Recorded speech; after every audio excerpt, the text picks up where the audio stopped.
This is FanSpeak, a weekly live show where the fans of comics and its community are our guests.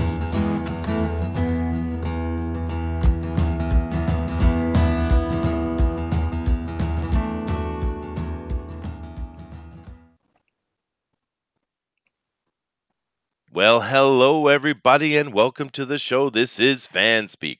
I am Chester C. Busby III, your most humble host, or at least I think I'm humble anyway. But nevertheless, we're very, very happy to have you guys here with us as usual. I see we got a bunch of people in chat already. Evan Von Skyver, comic book Bob, nice man. Bullet is in here. Evan Von Skyver as well, and of course we have Roger Heller, and we have the host, the panelists that are up there chatting as well.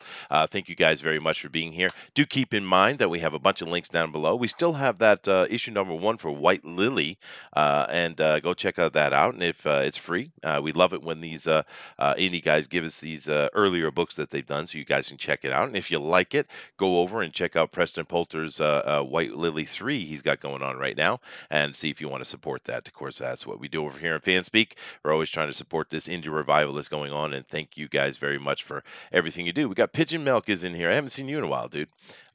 Yeah, definitely check those out. Also, keep in mind we got our FanSpeak link down there. Definitely go be part of that. And if you want to get in touch with me to be on the show, because we always want to have you guys here, this is a place for the fans to speak out.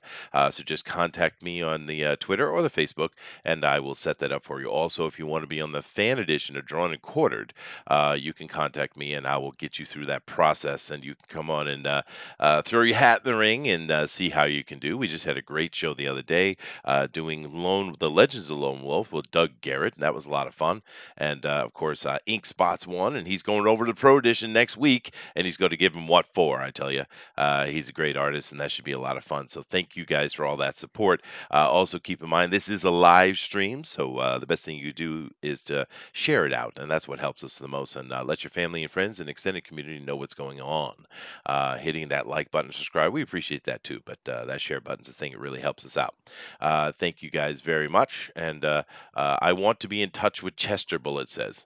Now, I told you that was a private conversation. Keep those things to yourself there, buddy. What are you doing?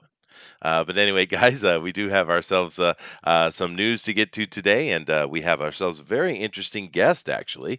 So let me go over and say hello to the panel. First up, of course, as usual, we have the Dinale Llama. What's going on, dude?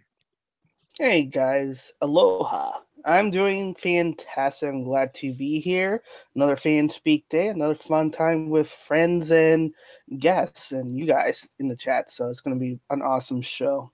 It is, man. I'm looking forward to it. I'm looking forward to it. Of course, we have the most highly praised, the most honored, and the one who should be bowed to the most, the oily bird from New Zealand, Booster. It's me. It's Booster. I made it just in time. I'll be here for a little while before I'm on Ingleteen's Thunderdome. Oh, sweet. So, you're going to be on the Thunderdome today? I am going to be on it. Oh, dude. I've been dealt a shit hand. Who are you going against, dude? I'm going against Shabby. Oh, that's rough. Now, I went on and I was against just some guy, and I won. So if you win, you and I got to go head to head. You're in trouble, buddy. Oh, that'll be like an epic father versus son tale. It would, dude. Dude, man, congratulations and good luck to you. Do you have your early questions ready and prepared? I do. Oh, this is brutal. I have to argue as to why Dark Phoenix is better than The Last Stand. It's not fair. Yeah, no, Angleteen is Angleteen. That should be fun, dude. Have a good time over there, dude. I hope you win, though, dude. I do. I hope you win, because I'd love to go have you and I have to go against each other one day. Yeah. I'm gonna put down that sexy Russian bastard. Yes, please. All right, dude. Good news. All right. We also have joining us, we have George Gatsis, the artist of the hour. How's it going, dude? Greetings. I have a lot of questions for Doug here. That's good. It sounds like I'm right here, the rustling of paper. You're prepared. That's nice. George is always prepared. You're not going to bore us like for an hour with statistics or something, are you? No, it's vintage dad jokes and why. I do apologize ahead of time, Doug. It'll be painful, dude. But we also have Todd over here. Of course, Todd has done a lot of things. Ignition. He's done the Graveyard Shift 2. He's working on Florida Man right now, though, with Mike Barron. Dude, how's it going? It's going slow, but going. Just starting to get the feel for the type of book it is, and getting the characters so that I can draw them in any position I want them. It takes a little bit of drawing them like 4 or 5 times, and you just start to get them, and it's kind of like I don't know, like actors finding their role. I gotta find their place in my head. Sure. Well, it's a very different book from Mike, actually. It's not what we're used to seeing from him, and I'm looking forward to it. Actually, I love Mike Barron, of course. The Badger being one of my favorite books from the indie books from way back when. So it'll be interesting to see what he's doing with it. Yeah. Okay. Yeah, I agree. Yeah. Yeah, I agree. Thanks a lot, Todd. And of Yeah. course, we also have the writer extraordinaire himself, Dr. Wright. What's going on, dude? Not much. I figured I'd come in here since Doug was here. All right. Sounds good, dude. So I'm assuming that sounds like there's going to be a little bit of you're going to give him a hard time. Is that what you're going to do? No, we were helping him out the other day. Uh-huh. Edwin was pretty adamant about giving Doug as much help as we could. So Pixel and I were doing a little bit of overtime. We were up at like 4 a.m. in the morning getting that campaign up and going. Well, dude, I think Doug deserves all the help he can get, and then some. To be honest with you, because absolutely. I mean, I consider him one of the OGs. I'm proud to have helped him. We decided a long time ago, despite some of the dissonance that comes, with Tim and a few of the other, cats and CG and all that stuff. Pixel and I decided we didn't care. We were helping Doug and Tim. We didn't care what happened. Oh, what are you talking about? We love Tim Lim over here. He's been a great guest a couple of times. I love Tim too. Loved him, and I like Doug, and that's what I'm saying. Like, Edwin came to us and he's like, "I'm willing to take whatever comes," and I'm like, "We decided that weeks ago, but thanks." Wow. Okay. What a brave soul. Brave soul. Brave. Just braveness. But anyway. Braveheart, Keegan. Yeah. Well, actually, it's a good and bad because Tim is actually at a convention. Doug was telling us. Otherwise, I would try to drag him up in here again and have these like two a together. Hero Fest or something, right? Yeah, which is cool, I think. Yeah, I mean, but let's find out. Let's get over here and talk to our guests, guys. Now, as usual, we're going to be talking here to Doug Ernst, and we're going to. He's actually got a book going on, so we're actually doing a indie focus, and we're going to show off his book today, and we'll talk about other things too. As Dr. Wright just said, he is an OG for absolutely sure's, and we're going to get into some of that and. It's a great guest we have here today. I'm really excited to sit and talk with Doug. And then, of course, later in the show, we will do a little bit of news because we do have some interesting news to talk about today. But first, it's all about Doug Ernst. So, Doug, hello, sir, and welcome to FanSpeak. Thanks for having me. I really appreciate it, especially with the launch of Soulfinder Demons Match. I can't tell you guys how grateful I am for everybody that supported the book. We crossed over $7,000 within 24 hours. Again, thanks to people like Dr. Wright and, again, all the subscribers over the many, many years that have followed my own my blog and YouTube and people across whatever you want to call it these days, Teen Comics, Comicsgate, IndieCom, whatever you want to call it, the movement for better comics across the board. The outpouring of support yesterday was outstanding, and I'm very humbled by it. So thank you to everybody that helped out yesterday. Well, I would say, first of all, you deserve it because a lot of us are here because of listening to you and Captain Cummins and stuff like that from long time ago. And I want to get into that in a minute, but I would add another thing to it, though. We're going to be talking about the book here in a minute and looking at the Indiegogo page, but it's great art, too, and that kind of helps, Yeah, no, I was definitely blessed to be able to have Tim and Brett sign on board for the team. And then we have 2 covers by Dave Dorman, and Matt Weldon actually did some extra artwork for us. That was on one of the perks that sold out immediately. So I reached out to Matt and was like, "Hey, man, you want to do some more artwork? I'll pay you." So hopefully we'll get some more work by Matt. That would be outstanding. But yeah, the guys, the team that was solid dudes, and they just churn out work like crazy. Tim's like a drawing machine. Yeah. Well, Matt Weldon is the beast. I mean, that guy's amazing. And we made him, right here. He came on. We made him. We made him, right? Do I even get a thank you? No, nothing. Thanks, Matt. Shit, Matt. I'll never forget. No, of course we love Matt. He actually came on the fan edition and won it, went over, beat the pros, and then stayed there. Damn it. But no, he's a beast. We have two beasts in over here. That's Kane and White, and so the other one, Matt Weldon. 10% of all his earnings. Yes, 10%. You're welcome. Well, maybe 12%. I say. Yeah. But no, it's really cool, dude. It's beautiful art, and we're going to show that off in a minute. But of course, the first thing we want to do is talk to you guys and let you know who Doug is. I think a lot of us know, especially those of us who've been involved with this since the beginning or before the beginning. To be fair, but who are you, Doug? But who are you, Doug? Give us the deepest recesses of your soul, sir. What is your greatest regret? Yes. Is it right now? Oh man, I didn't know it was going to be that kind of stream, but I'll roll with the punches. Whatever you want to throw at me, I'll take them in stride. No, well, I think we're joking around, but what I really would like you to tell the folks is, who you are and how you got involved in this. Because, I know personally, I watched a bunch of your videos, dude, before I ever knew anything about Ethan Van Sciver. Sure. So I guess my day job, as a lot of people know, I work for a newspaper in Washington, D.C. These days, I actually work remotely. I moved out west. I had to get away from the D.C. area. And so I headed off into the mountains, basically, to try and get away from all that. But I work remotely.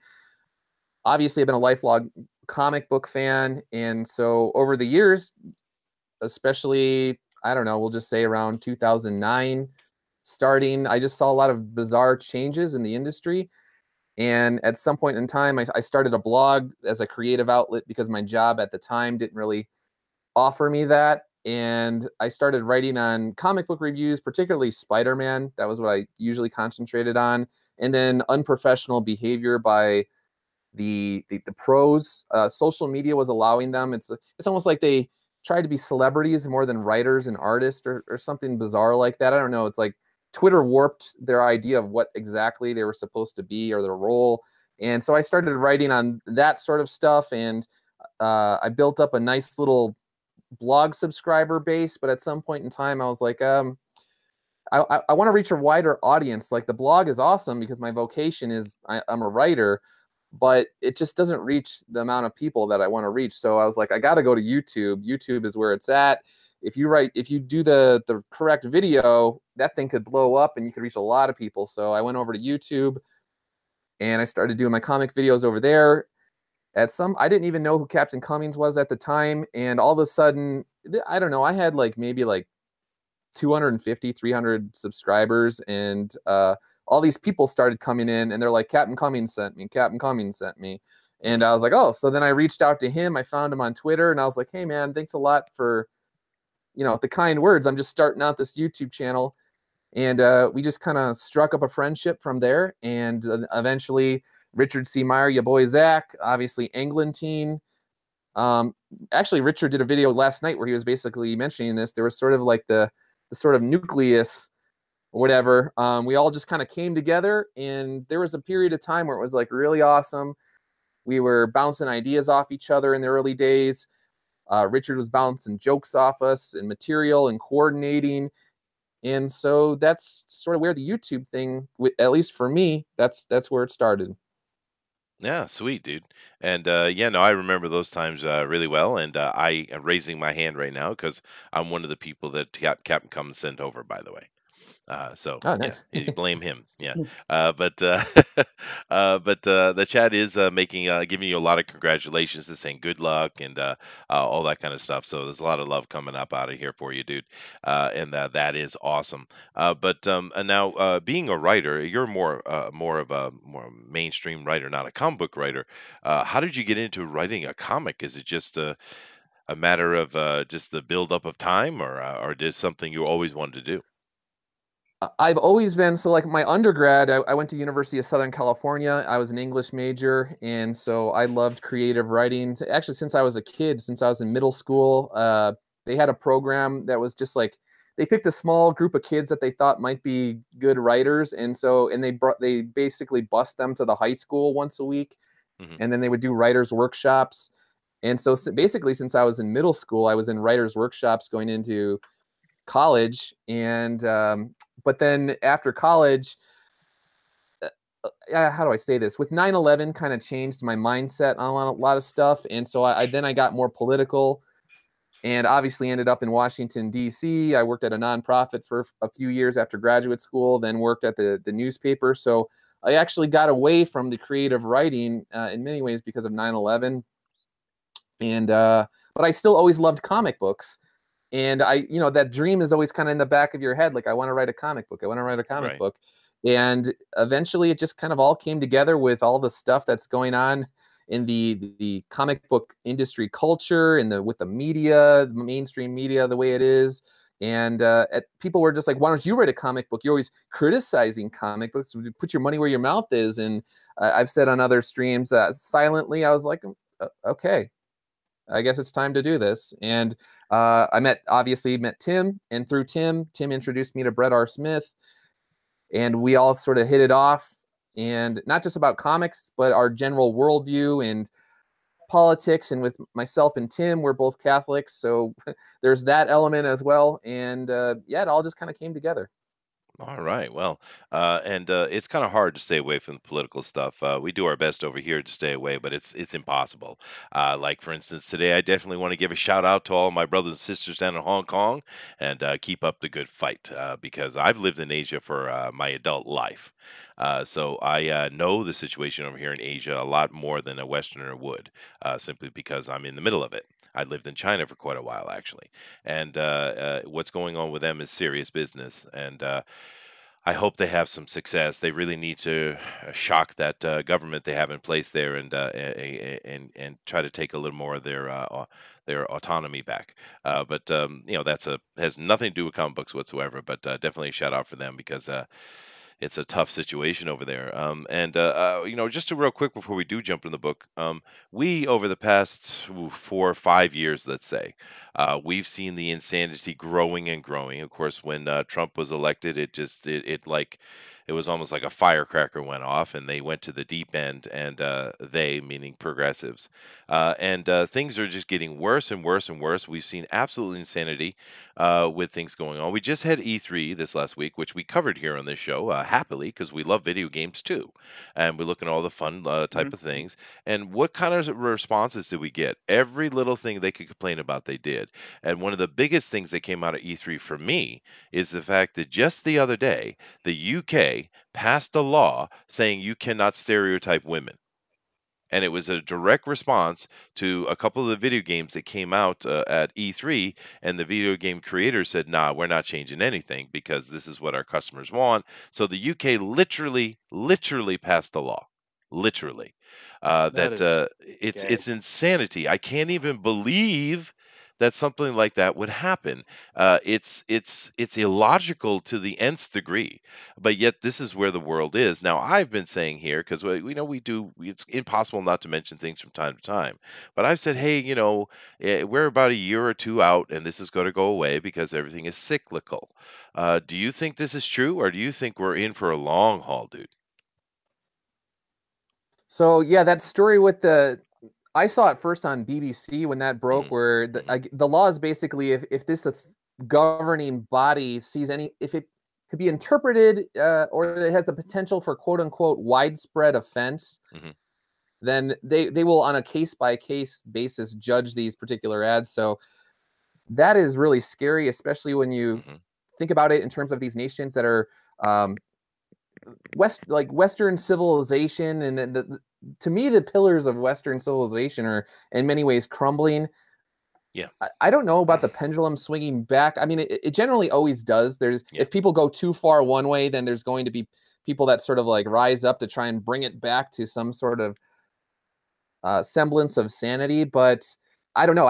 I'm reticent to make predictions, any sort of long-term predictions. All I know is that we're not in a really good place when, like you said, any sort of gender stereotypes that this random regulatory board considers offensive could just be knocked off. Like, you can't even make any jokes because somebody somewhere might take offense to it, and so we can't have that. It's really a bizarre situation.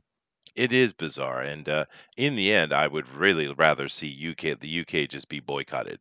I understand boycotts tend not to really work in the long run, but just on the principle of the matter, because talk about an objective thing. I mean, it's absolutely We ridiculous. put them out of their misery and nuke them. Oh, okay, Mr. Britt. Look, I was one of the lucky ones to get out of there, all right? And I say the place is a lost bloody cause. Just it annoys me. I know it's his homeland. That's why he's so upset about it. But anyway, it's just the political aspects of things. There are just crazy things going on, and I just really wanted to mention that thing from E3, and I just can't believe the UK passed the law. And I'm going to be paying very close attention to myself, for myself. And if anything comes out of that, I will definitely report it here on the show, guys. But it's just insanity because it's not. I'm not exaggerating here. What I told you is exactly what's going on. But I think it'll probably be struck down by their court system because maybe there's no way they're going to be able to uphold such a law. Yeah, but it's such a virtuous thing. Even if they do, though, Dinale, it's more the point that it actually it passed. That's the point, right? That's the mindset that's going on in Britain right now. I actually saw a little blurb from Undoomed earlier today. He hasn't uploaded in quite a while, and he's extreme. That I mean, you know how they call all of us right wing? Well, he is actually right wing. Right, but there was this thing where the BBC put out a woman who could barely speak English at all, complaining about English is not important. How dare you think we all have to speak English? English is a dead language. And it's like, you do realize English is the most common spoken language on the planet, right? It is the international language of business for a reason. But this is the kind of things that are coming out of there. But we are off topic here. So let me get back on topic. But I just, it's worth saying. Well, that's always part of the course, Chester. We're always off topic. This is true. But we're here. We're here for Soul Finders. We are. So Doug, tell us how this impetus of this story came to be. What kind of brought you to write this story? Sure. So it basically started, we'll just say like a year and change ago. I'm friends with Timothy Lim, and I actually had this idea. I was coming up with ideas. If I were to write Spider-Man one day, I was trying to think of foils to Spider-Man. And then somehow, some way, that sort of led into this idea that would become, because I was like, well, I'm never going to write for Marvel Comics. And then I started thinking about stories and like how this foil would work into other stories. And then basically Soul Finder started to form. I was talking to Tim on the phone one night, and I was telling him about it. And then he was like, oh, well, when I was a kid, I basically had this idea of G.I. Joe chaplains who were essentially like exorcists, and they would take on Cobra's black magic sort of whatever characters or something, because there was a contest for create your own G.I. Joe. And then I was like, okay, well, that's sort of my idea, because I wanted combat veterans who become exorcists, and they take on these levels of evil that most people cannot fathom. And he's like, wow. And so I was just like, this kind of seems like a sign to me. Maybe we might want to work together. And so, like I said, we have a very good relationship. And it's like, yeah, okay, well, if you want to write this, go for it, and let's see what happens. And I was like, okay, well, I'm serious. If I tell you I'm going to do something, I am going to do it. So it's like, yep, no, write it. So I started my spare time over the course of like a few months on the weekends, whenever I could get to it, in addition to the YouTube stuff. And I got a draft in last October, and then I flew out to Florida. Tim was down there with Mark Pellegrini. I actually met Englentine as well, and got to go to dinner with him, which was really cool. And but anyway, I got a draft to Mark Pellegrini and Tim, and I said, "Here you go." And then I also gave a draft to Professor Geek, and I gave a draft to my friend Mike McNulty, who he writes reviews over at Bam Smack Pow, but people might also know him from Spider-Man Crawl Space. Super smart guy, super sharp, love his work. I gave it to those guys, and I said, tear it to shreds. They read it. They gave it back to me. For the most part, they were like, yeah, this is pretty cool, man. You just need to make little tweaks here and there, maybe like beef up a few things. And then so Tim and Mark, they sort of huddled one weekend, and they came up with some ideas and said, well, what do you think about this in terms of beefing it up a little bit? And I was like, that is really cool. And they're like, okay, well, get writing, Doug, like add to it or whatever. So then I like made my little tweaks, got it to him. Tim signed off. I was like, yep, I like this draft. I will start it as soon as I'm done with, I think it was My Hero Macadamia 2. And so he started, went right into it after he took a week off to rest his shoulder because he's always drawing. And yeah, he just went straight into it. And then like basically a year ago, after I talked to Tim, he was like, well, what about, what do you think about a colorist? And I was like, well, I really like Brett. I think he's a cool dude. And he's like, okay, we'll reach out to Brett. So I reached out to Brett and I said, I'm doing this thing. I'm serious. Can you leave some space in your schedule next year? And he's like, yeah, if you're serious, yeah, just get back with me next year. And so as soon as the script was in, I got with Brett, told him, and we talked on the phone for a couple hours, talked about the concept. He loved the concept. He likes anything military related. And so he was on board. And then quite a while ago as well, Tim knows Dave. They were talking over dinner. He explained the concept to Dave, and Dave was totally on board with it and was like, yeah, if you guys are serious, I'll do it. Plenty of lead time. So again, partly because they knew that we were serious about this, but it was far in advance. We were able to secure Dave to do a couple covers for us. He knocked it out of the park, and the rest is history. All right. Well, I've been showing off the page here while you've been talking, Doug. If you want to see the page, and you can just go ahead and white box me in the Hangouts, and you'll see what I'm showing. Can you? No, I can see it. Okay, good. I've been showing it off, and some really good art here, and some really interesting things. I see here the overview. It says, the comic book industry once had men who strived for the ideal. Solid art and compelling storytelling that tackled the classic hero's journey with heart and soul. Main Street Comics in 2019 sadly offers sad shadows of what used to be. Unprofessional creators care less about telling tales of good versus evil than they do about deconstructing cultural icons. Soulfinder, Demon's Match is a rejection of embarrassing status quo and a call for the return of serious storytellers. Interesting. You've definitely put your foot down there. Yeah, that's sort of start is, so I'm doing a couple experiments with, I'm doing some ads on websites starting next week. And so I'm reaching sort of beyond the sort of YouTube, Twitter culture of people that just are into comics and trying to go outside that. And so they might not be familiar with what exactly is going on within the comic book industry. So I needed to have a pitch that, people like us, we get it. So you're like, okay, yeah, I get that. You're preaching to the choir there.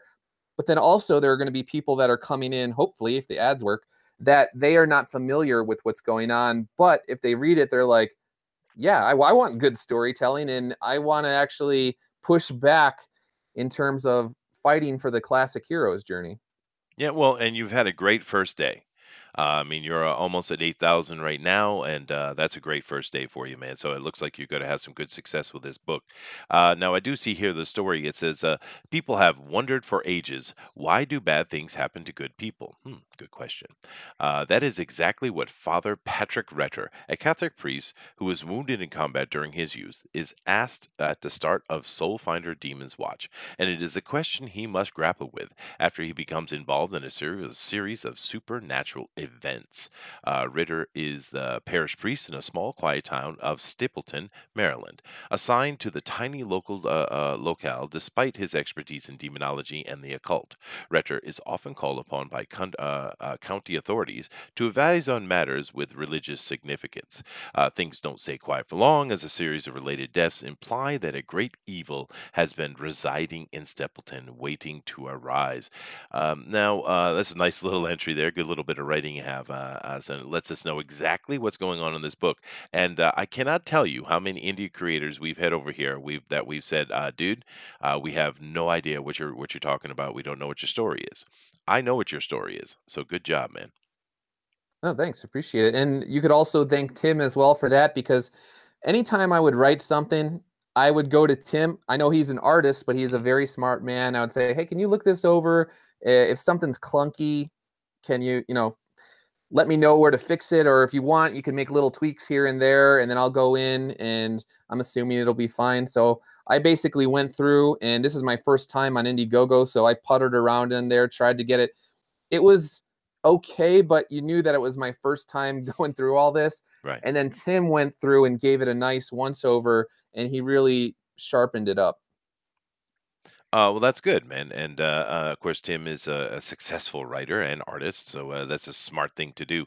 The idea of having and a combat exorcist and supernatural aspects in your book, of course, are a very smart idea. Now it looks like to me, because when I was first listening to you talk about it, I kind of figured we were going to be some kind of like international jumping around from one locale to another, dealing with major demons. But it looks like for your first issue here, you brought it down to a very local, very tight little community situation, which I think is a good idea. Yeah, what I didn't want to do is I didn't want to juggle too many things at once and then end up dropping everything. So this is really the tale about how Patrick Retter, he's an exorcist at first, and he kind of gets in over his head investigating this series of deaths in this town. And that is when this Vietnam veteran named Father Reggie Crane, comes to him. He's already a soul finder and says, like, I want to mentor you. I want you to be a part of the Soul Finders, this order. And Father Retter he doesn't know if he wants to accept that, if that is really his calling or not. And then over the course of the story, you could see, well, he obviously, because we'd like to turn this into a series, he'll become a Soul Finder. And but yeah, I didn't want to be jumping all around, concentrating on too many characters. This is really, for the most part, his tale. But then Reginald Crane is also very important because he is his mentor. Sweet. And yeah, no, this is really looking interesting. Of course, it's got that great Tim Lim art on there, which we really love over here. I love this picture right here. I think this is my favorite panel so far. The sun just coming up over this town. What a great perspective he's got going on here. Yeah, that's very early on. So the Humvee explosion there, that is actually page 1. It's a flashback. A woman is asking why bad things happen to good people. Page 2, I think that's actually somewhere in there. It basically takes place in the office where he's talking to a woman, and she's asking a question. And then I think it's actually like page 3 is later that evening. Yeah, so that's page 2. And then later that evening is Officer Gregory Chua. He's a cop who kind of comes to Retter with any sort of files or cases that they think might have a supernatural element to them, but they want it under the radar of the townspeople, because they don't want people knowing that supernatural things actually exist. Well, that's as usual, right? That's just a very standard formula, and it's interesting to me too because how many things is Tim Lim working on right now? I mean, how busy is this guy? I mean, really? Yeah, he just goes from project to project. As soon as he's done, he basically takes a week off, rests up a little bit, and then boom, he's right back into it with his next project. It's that Asian sensibility. That's what it is. Yeah. Yeah, he threw a little bit of shade in one of his latest tweets. Did he? Yeah, he said if you just keep your head down and keep working, it's not hard to get a 56-page book out. Oh, goodness What? gracious. What could he possibly mean by What's that? he What? mean by Like, that? No way! I mean, you know, since that's like the 5th, I think, one he's had out in a Right, year. right, yeah, yeah. Well, he is a bit of a machine. I mean, not everyone's that fast, but I mean, it's a Oh fair yeah, well, I point, mean, guys. Fair point. that's like Kyle Ritter. You know, not everybody can color like Kyle Ritter. I mean, you know, Comicsgate does have some monsters in it. Oh, we as far as do, art dude. goes. Absolutely, we do. We've seen just incredible art. You know what? We're real lucky here, you know, Doug, because we run the fan edition of Drone and Quartered. You know, Mike on his show on the Pro edition, of course, he just brings in industry elites or people who are known in the industry, right?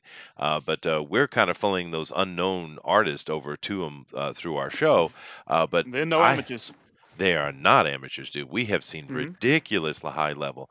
I mean, not only It's like Matt a Weldon. semi-pro farming league. Yeah, it is, right? Exactly what it is, dude. Because you know Matt Weldon, of course, Kanan White, but we've had Jim O'Reilly come out of here, just ridiculous. I mean, his Peter Mayhew tribute is maybe one of the greatest pieces of Star Wars art I've ever seen. I mean, It needs it's to be hung stunning. somewhere. It does. It And needs to yeah, be in a museum, is what it needs to be. needs to sell it to George Lucas.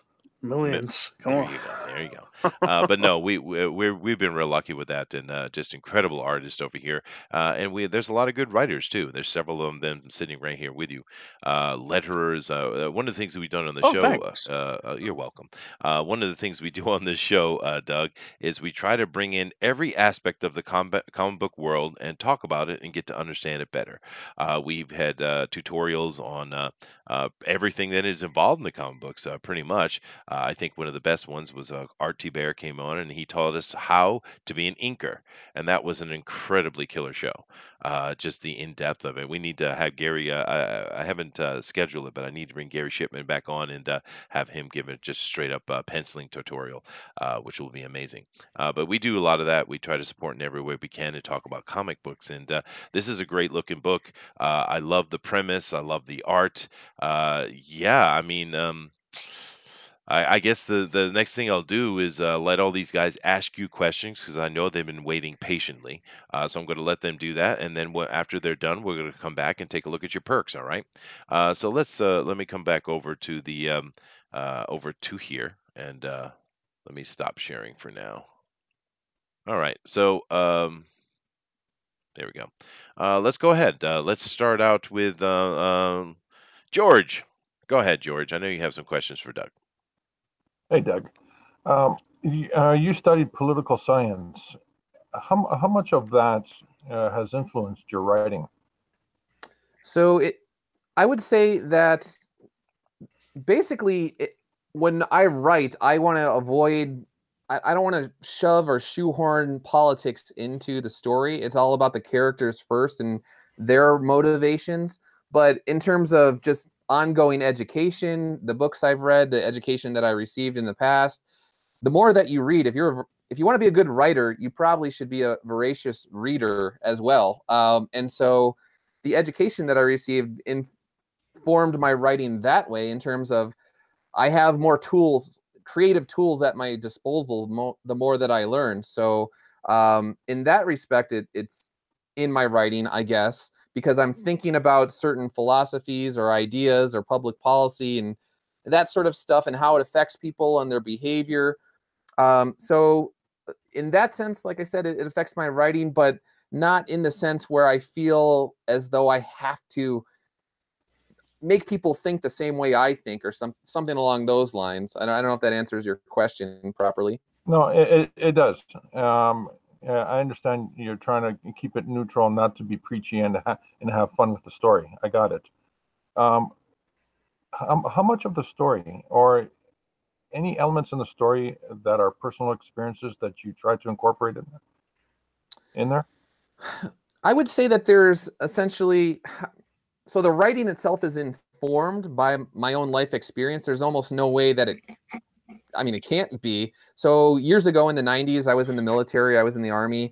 I was not in Iraq and Afghanistan. I was already out before 9/11 and all that kind of stuff. Although my friends, obviously, I have many friends that were deployed multiple times. I'm in contact with them. We've had visits with one another, me flying down to Fort Benning, Georgia, my friends flying into DC so we could go to Arlington Cemetery. So the military aspect is I'm definitely influenced in many ways by my past and my youth. And the military shaped me in ways that I can't even fathom to this day, can't grasp, it's at a subconscious level. But so that's in there. And again, the characters are Catholic priests. Tim and I are both Catholic men.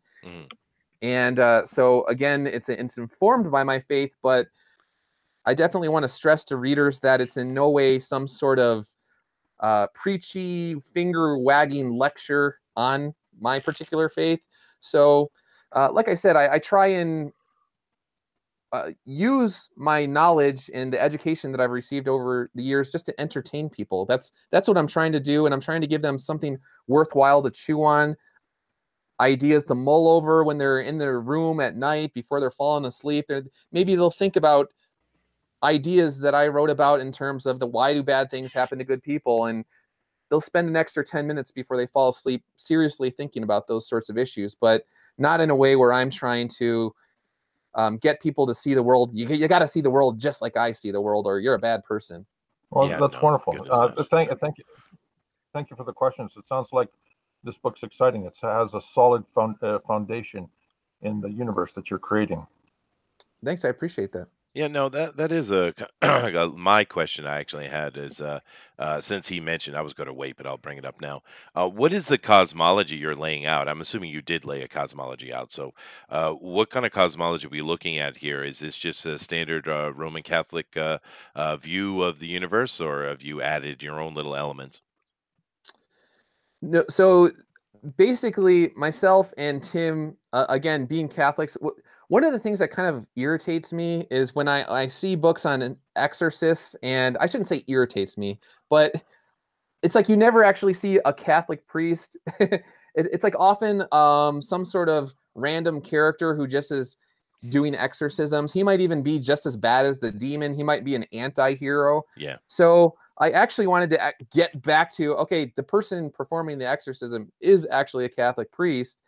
And so we didn't want to essentially write a book where other Catholics would be like, Doug Ernst and Timothy Lim are heretics. So it actually is rooted in the Catholic faith. When I got a book here, 1 second, I guess I'll reach it. So when he's performing exorcisms, I got minor exorcisms and deliverance prayers in Latin and English. So I was definitely making sure I did a lot of research. So I got all of that right. But at the same time, it's not, like I said, it's not, I'm not trying to convert people to Catholicism and in any way, shape, or form. It's just, no, I want my exorcist in this particular tale to actually be Catholic priests. Well, you want to create the context. You're creating the walls of your story so that, people can live within that and be immersed.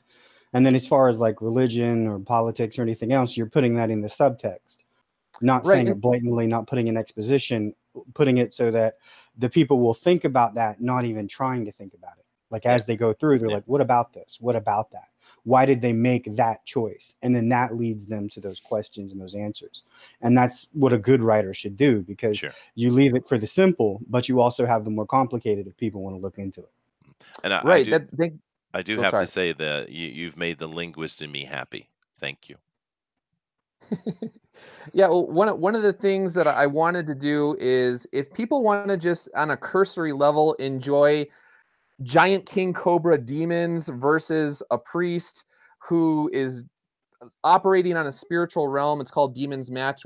All the deaths are tied to these matches. When you strike them, you're essentially transported to a spiritual realm. You're on the demon's turf. They exploit your deepest, darkest fears, anxieties, regrets, your anger, rage, anything in your past, all that sort of stuff. They try and essentially to weaken your own resolve and faith. If they just want to see those sorts of matchups, then that's what they're going to get. if they want to psychoanalyze me as a Catholic man or Tim, they could do that as well. If they want to, whatever levels that they want to explore this story on, that's what they're going to get. But as I've said before, I tried my best not to needlessly alienate people. So they're just going to be entertained at the level that they asked for. Okay, so you said you used some... Oh, I'm sorry. Go ahead, Chester. No. I just wanted to say it sounds like a good old Exorcist story. It doesn't sound anything like that at all. Yeah, and that's what it sounds like to me. I just wanted, like, okay, like in John Wick, one of the greatest things about John Wick is the actual background, is what they created for him to operate within. You know what I mean? The society, right? Do the Exorcists have their own society outside of that, which you would find within the context of your exorcism books and everything? Like, is there, you know, another discipline of Catholic Church that specializes in exorcism or anything in this? Leading question.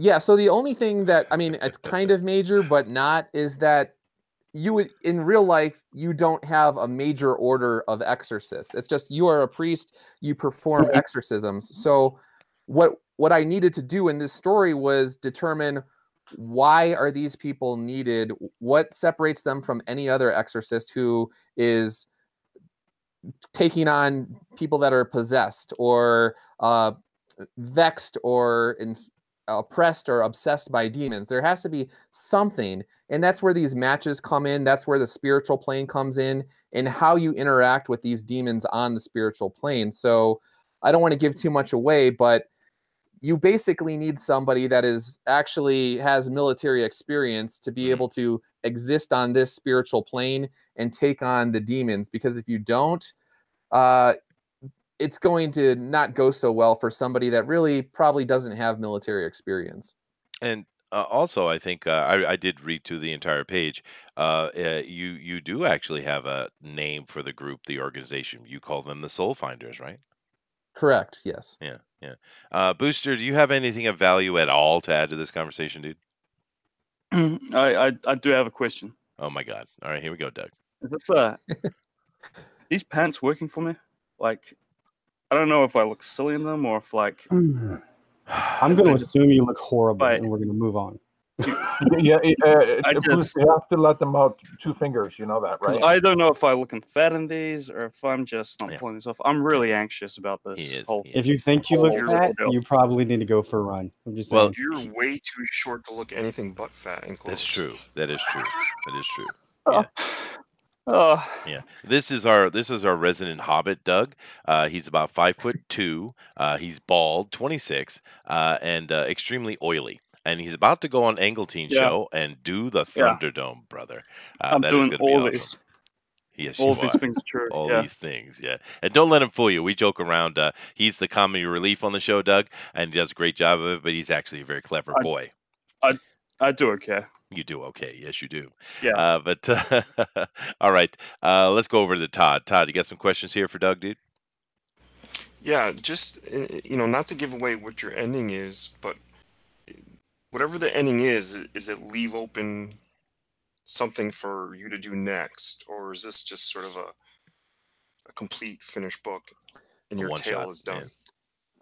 No, I definitely. So this is its own contained tale, but by the very last page, I want people to see that this is a little band of brothers: Reginald Crane, Patrick Redder, Gregory Chua. There's the 3 of them, and so the stage has been set. They now realize the evil that they're up against, and like I said, Redder has accepted his vocation.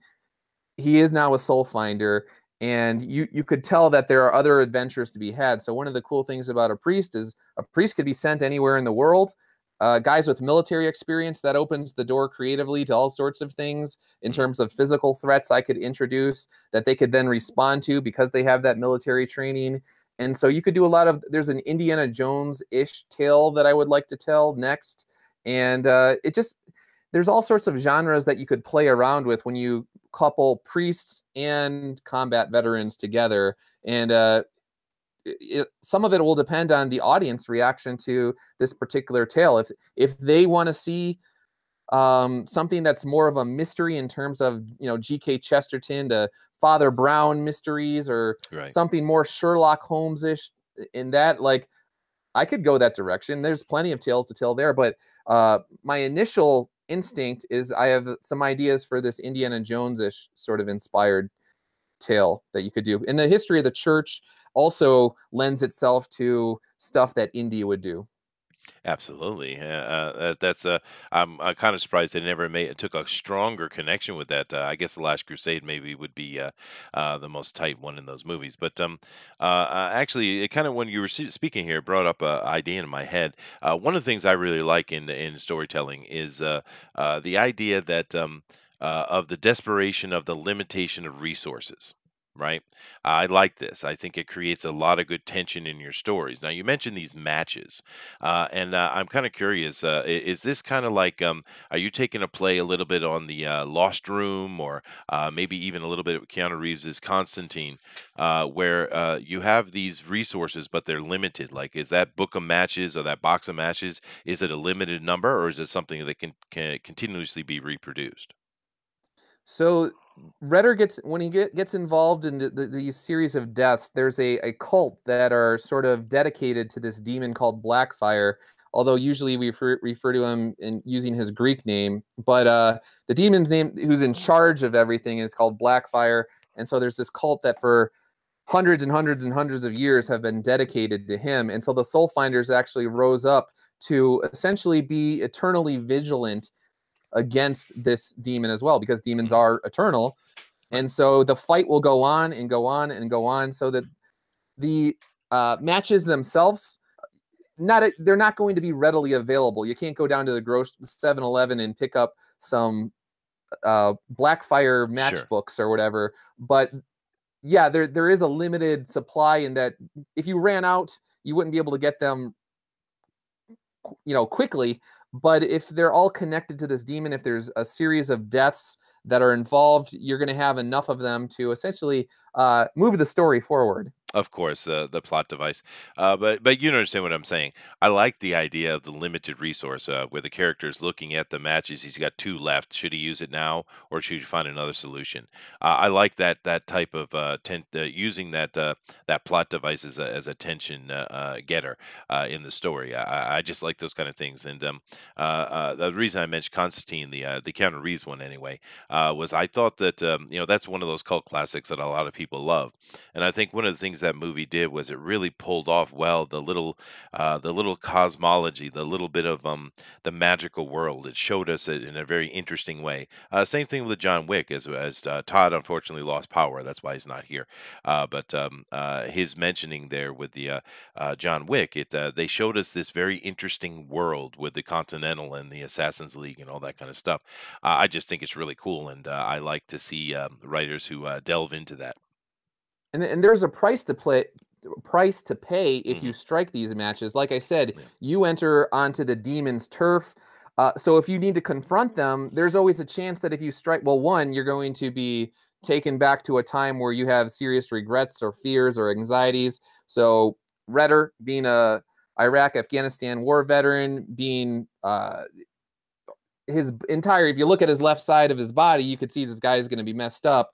So the demons are going to bring him back there. And so who knows what happens if you have to confront your darkest, biggest fears. It could break you psychologically. It could break your faith even. You could totally split with the church if you decide, if you see utter hopelessness once you go into this realm, they could win. So you might not want to strike that match, even if you can, and you have to think long and hard before you do strike it. Nah, that's cool, dude.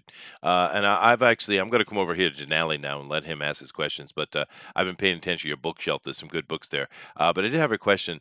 Up in the back there behind you, is that a picture of Raphael with a caduceus? I mean, not a picture. Is that a statue of Raphael with a caduceus, or is that Bellephone?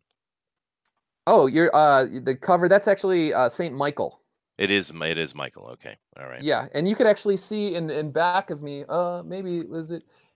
Maybe I actually have the same exact statue up in the back there on my shelf. And so I have Gabriel, Michael, and then Raphael on the far back. I don't know if you could see all of them, but there you go. Yeah, so like I said, I'm a Catholic guy, and they're cool looking too. But it's just interesting that so you're telling me the one that's holding the caduceus, that is Gabriel. Correct. Oh wow, that's interesting. I'm wondering why the creator decided to put a caduceus in his hand. Hmm. Anyway, that's sorry. That's I'm an anthropologist, dude. I like those kind of things. I do apologize. But It's gonna Dinale, dig go through. ahead, dude. It's gonna be in his mind. It is in my mind. Yeah. But so that's going to be kind of interesting. So part of the mentorship that you were mentioning before to the main protagonist would be dealing with those traumas. Correct. And that's where, oh, sorry. No, I'm sorry. I just said it out loud. I apologize. It's because he's the messenger. That's why he carries the caduceus, because it's the rod of Hermes. Yes, no, I know. I'm just, yeah, you know exactly what I'm thinking, Dr. Wright. Yeah. Yeah, sorry. Go ahead, Dinale. I think Doug was answering the question. Ask it again. Ask it again. All right. So the question was, so you were talking about the matches and about the trauma. So you were saying that the protagonist was being mentored by the father that brings him to the order. Would that be part of the training, is to overcome those mental traumas? Is that going to be part of that story as well? Yeah. So again, I don't want to give too much away, but so Redder at the beginning, he, like I said, he's this very young exorcist, and he gets in over his head, and he's not sure he wants to get involved in the Soul Finders, and so these matches and striking them, or having them, somebody striking them within your vicinity, can have all sorts of effects.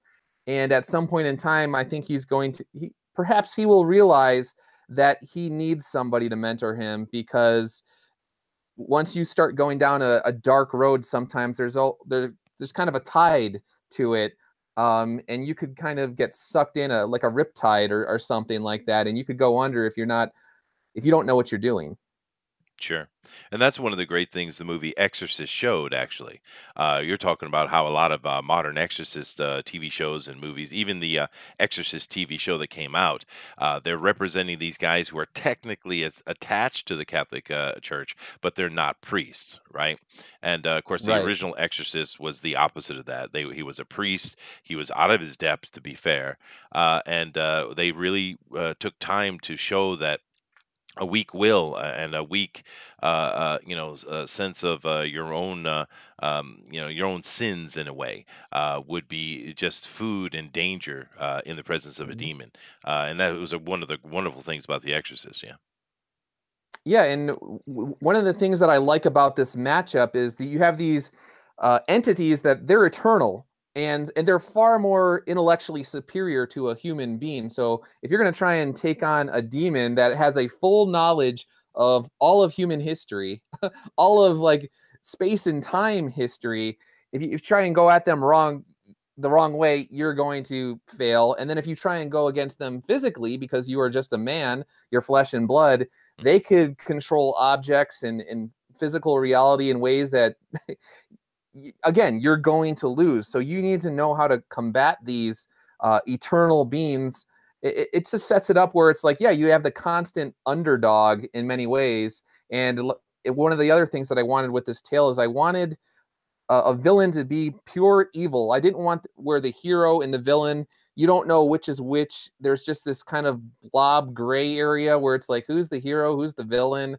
I don't really know. And I'm not saying there's anything wrong with people that do anti-hero stories, but for me personally, I wanted a hero that was clearly, he is a flawed man. He has his issues, but he's a good man, and he's trying to do right by the world against pure evil. Yeah, no, good. That's good, dude. Rusideo, you know, it kind of reminds me of, in a narrative sense. Yeah, let me just get this real quick, Dr. Wright. Rusideo says, just dropping by to say hi. Congrats, Doug, and to his creative team on the success this far. And yeah, well, we're only $7 away from 8,000 right now. So good on you guys for getting there and supporting Doug and Tim in this project, dude. Go ahead, Dr. Wright. I was gonna say narratively, like something recent, I guess, more pop culture that this compares to for me is Goblin Slayer. I'll tell you why. It's because Goblin Slayer, like people a lot of times, again, like you see that like outer visage, dude in armor killing goblins. Oh, it's just dumb, whatever. But one of the things that is great about it, if you really pay attention to it, is what it's about is hitting your worst, knowing that you're going to hit your worst and hitting back. Die like a nail hammered into a coffin. Die hard. And that's what I'm getting. Soul Finder, Demons Match. These guys are people that have been burned up, literally and metaphysically. They have been destroyed. They have faced that evil, and they've had the discipline and the strength to, even though they're flawed men, say, no, you can't have me. I'm not going there.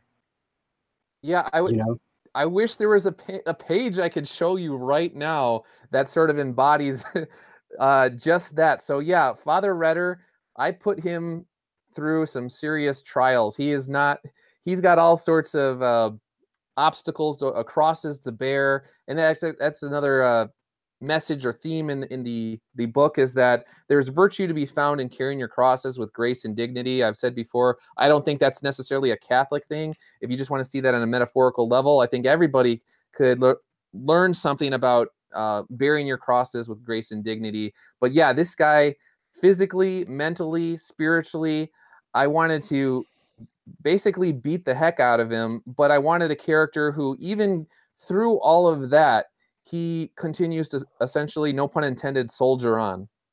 Yeah, and that's what I'm saying is that's the device that they use visually in Goblin Slayer are dice.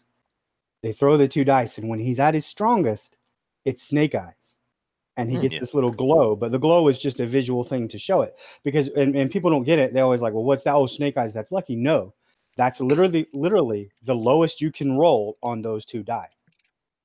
Yeah. So I need to watch that. My wife Okay. is actually a big fan of that, and Tim actually is a big fan. Yeah. But I have actually not seen any of Goblin Slayer. They've randomly just told me, like, you got to watch it, you got to watch it, you got to watch it. But there's only so much time in a day, and I'm just like, I want to watch it, but I haven't seen it yet. So that's pretty cool. I'll definitely check it out. Did you ever play any Dungeons and Dragons in your youth? I did not. I was just a Marvel nerd. I read Spider-Man, Iron Man, Daredevil. When my brothers got my other brother got X-Men, X-Factor books. So it's kind of like one of these things where you just almost got to pick your hobby, or at least for me. And mine was just like, some kids like the baseball cards when we were little, and then I was just Marvel, down to actually had Marvel cards as well. So that was my thing when I was a kid. Well, the reason I mention it is because there is depth to the story, as Dr. Wright is saying, which is why it has lasting power. But for the D&D fans, it's just pure D&D love, man. There's the people who created that, and it's interesting that they're Japanese, but there's pure D&D love, and it's wonderful. Yeah, you should check it out. It's I definitely recommend, and the manga is pretty good too, actually. But anyway, it is top of the hour, guys. So what we're going to do is we're going to jump over and do a little bit of news, Doug. If you want to hang around and do the news with us, we do appreciate it. We'd love to have you stay. And after we're done with the news, we'll come back and we'll talk about the book a little bit more, look at the perks, and see if we can't get you over 8,000. If you're not already, we were real close last time I looked. So we're going to jump into news real quick, Doug, and then after that, we'll come back and we'll cover the perks. Okay. Cool. All right, Dinale, you ready? It's your time to shine. Of course I'm ready. I've been born ready. All right, here we go. And I do apologize ahead of time. This should be interesting. Yep. Go ahead, dude. I'm just throwing up the link. Yep. Am I still sharing? I'm not. I stopped, didn't I? Yeah. Let me come over and just fix that real quick. Well, while you're doing that, I'm posting on the chat. We're still $7 away. Let's make it to 8,000. Come on, $7. Yeah, absolutely, awesome. Guys. Thanks for everyone over there supporting the book, though. That's really cool of you, man. But all right, here we go, Dinale. Let's start it. Awesome. So from the first Newsarama, they're reporting that DC is starting the dollar comics format after 30 plus years. So it's kind of like in the vein of True Believers, where all their comics reprints are $1. I think they're kind of seeing the light, but this is like seeing the light after being jumped over the cliff. A little bit. Yeah. But to be So fair, I think we've always all agreed that DC has not been as bad as Marvel has in that kind of nonsense. right. So I'm kind of glad that they're doing the $1 because this is really going to bring new audience in. That wouldn't pick up those $5 or $7 or even $10 comic book that they're currently selling. And it's kind of mind-boggling that for several years they weren't capitalizing their backlogs in such a way to do this. So Yeah, no, and these of course are reprints, and when they do these kind of things. But here's one of the things I just want to show this one real quick is if you guys take a look at this art, this is something we've been complaining about over here for quite a while. Now Marvel does just ridiculous number of alternate covers. DC usually does an A and B unless it's a special issue, and then they'll drop 1,000 on top of you. But this is something I can't stand. I'm assuming this is cover A. Because what they'll do intentionally is put a very low art quality cover on you, and then the cover B or with Marvel 2, 3, 4, 5, 6, 7, whatever, progressively better, and they're doing that because they want to force the comic book the brick and mortar stores to have to purchase a lot of the issue, so that because in order for them to have the alternate covers they need to order a certain number, and each cover has a certain breaking point, and this is killing them. They've been complaining for years for doing this, and I don't know if this is true, seeing this as a reprint, but it's just it kills me, man. Because look at that art. Look at it. This is DC But Comics. That's not DC or Marvel. That's Diamond. Diamond gets the comics, and then they make those predatory practices and lay them on the retailer. Yeah, no, and that's then yeah. And then the retailer's like, "Thanks." Right. Well, fair enough. You Fair know. enough. But DC is providing the art though. I mean, because this is a ridiculously bad cover. I mean, come on. This DC Comics, that is not worthy of being on the cover of DC Comics, especially Harley Quinn, as popular as she is. Right? I mean, we kind of discussed this a few shows back where they do that purposefully, so They do. More people would buy the variant cover, the actually better version of the cover. Yeah, and Pixel's giving us They're information. paying on the meta speculation, because people got real popular into buying first issues, buying variant issues, Chrome, whatever, So they're like, oh, well, we're going to capitalize on the meta of these people speculating on which comics are going to be popular. So they started doing that, and they've been doing that forever. That's why the comics are priced the way they are. They're priced for as collectibles, as novelties, not as an impulse purchase, which is why the dollar purchase or like the Alterna comics are doing so great, getting younger readers, because I mean, there's already so much to compete with a younger reader's, attention span. They're not going to give a comic book the time of day that costs $5. They're going to buy something else. Yeah, and congratulations, Doug. You're over 8,000 right now. 8,016. Sweet. Pixel Trader has some information for us here. He says that that's Amanda Connor's cover, the artist of the book, and I think that's the original. That's all well and good, but if we take a look here at this beautiful, I don't know, is that Alex Ross? Probably not, but it's certainly Rossian in its appearance. A beautiful cover. And then we have this nonsense. Look at this beautiful Hush cover over here. It's nice. Look at this Crisis cover. That's definitely Alex Ross. Marv Wolfman and George Perez on the interior, but this cover is definitely Alex Ross. I'm just saying, it just caught my attention. But I think it's a good thing, though. Bringing back Dollar Comics for your reprints, just like what Marvel has done with the Stan Lee stuff. It's a good idea. And awesome. This is good news. Good news. Sweet. Yep. Let's move on to our next one. This one, oh my God, I can't tell you how I'm upset. This upsets me. And thanks once again, CBS, for your damn channel not working at all. Have you ever seen this, Doug? You ever seen this CB comic book? This is from CBS, by the way.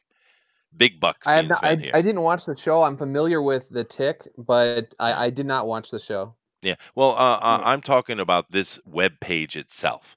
This is produced and promoted. This is owned by CBS, right? This particular web page, and it's one of the most ridiculously horrible web pages I've ever seen. It's like, really, CBS, you don't have a little bit more money or a little bit more professionalism. It just ticks me off every time I come over here. But anyway, the Tick can't find a new home. Creator announces end of series. This makes me sad. Yep. Yeah, basically they were trying to look for another network after the cancellation of Amazon, and they weren't able to find anything. So he puts it on Twitter. Sorry, guys, we're closing the doors. But if he finds something, he'll let everybody knows. So. Cool. And Doug, I know we seem to be giving you a lot of suggestions on what you need to watch with Goblin Slayer, but you should go check out The Tick, dude. That was wonderful.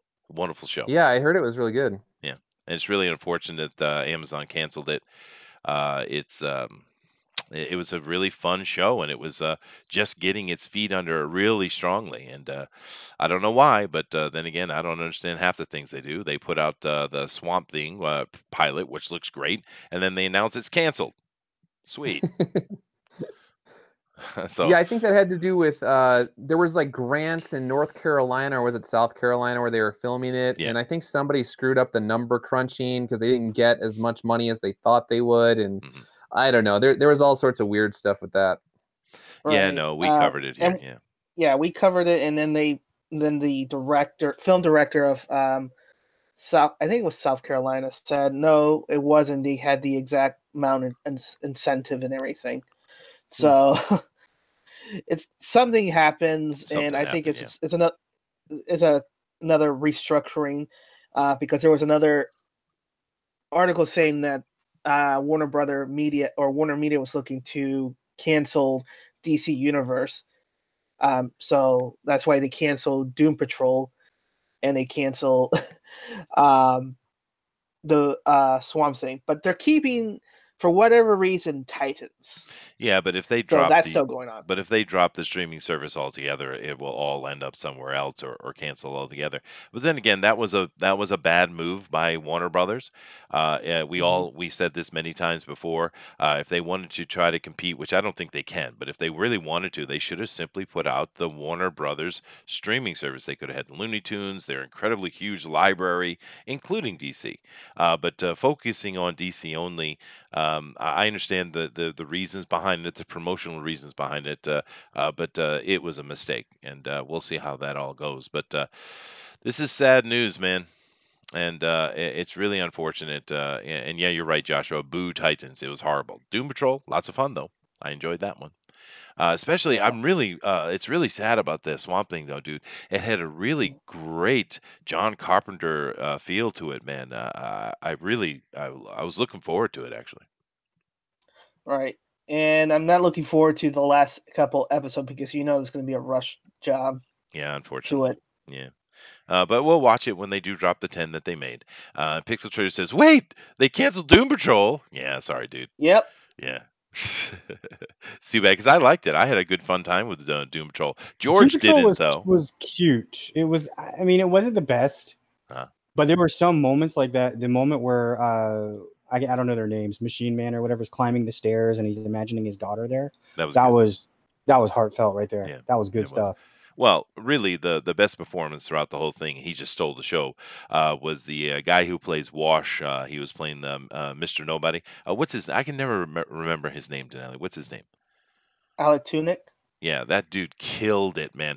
And you know the thing about the Doom Patrol, if you take him out and take that exact performance and you put him in Joker makeup, it's the best Joker you've ever seen. I mean, unbelievable. And I don't know if it'll ever happen, but that's who needs to be the Joker.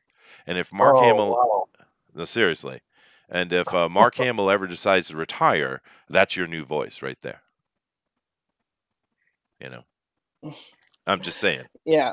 Well, Mark Hamill will only retire once he's in the coffin. Maybe. And hopefully that's decades and decades moving forward. True, true, true. All right, next, we're going to watch ourselves a little trailer here, guys. We always enjoy watching trailers. Let me just make sure that my volume here is a little controlled because these things come in pretty hot. But we are going to watch ourselves a trailer. Now, this is a pretty interesting one. I know what the deal with this is, but why don't you give them a little bit of a heads up to let them know what this is, dude? So this is Dr. Sleep, which is the sequel of Stephen King's The Shining. Yeah. But it has some elements of Stanley Kubrick's The Shining. So it's the unofficial sequel to that movie, but the sequel to the Shining book. Yeah. Have you guys heard about this one yet? This is kind of came in under the radar a little bit. Yeah, I'm not familiar with this. Yeah, I'm actually kind of looking forward to it. I haven't watched the trailer yet though, so I don't know, but I've actually been kind of waiting for this. So here we go, guys. This is a live reaction.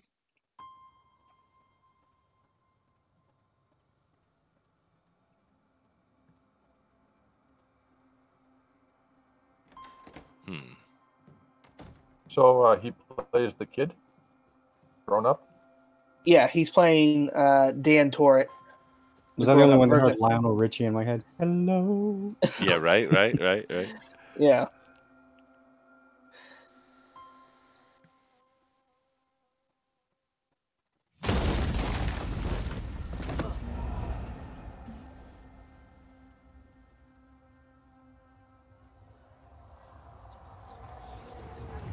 Red rum. So far, all the visuals remind me of Ghost Rider. Just talk to the kid. Not Rider. Oh, Ghost Rider. Yeah. Well, they're taking time in this trailer to set the mood. Like me. Yeah. This actor's definitely starting to show his age. The world's a hungry place. Well, he's the perfect age for him to become Obi-Wan again. Hi there. I only met 2 or 3 people. And then you're seeing the antagonist. When I was a kid, I bumped into these things. Hey, how about Tom Hanks as Norman Osborn? Did you guys hear about that? No, I haven't. Hold on, though. I don't know about magic. I always called it The Shining.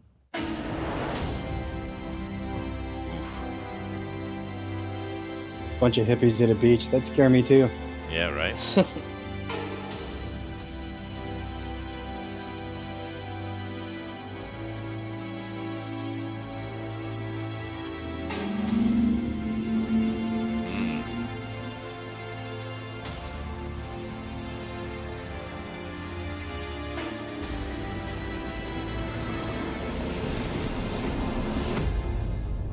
You know, my older cousins told me that that blood scene in The Shining was cherry juice from the farm.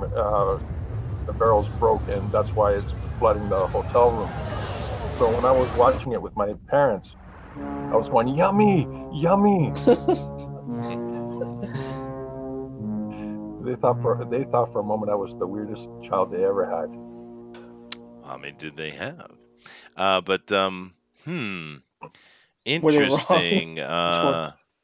Interesting. I got a really good feel off of that, and solid actors in that movie.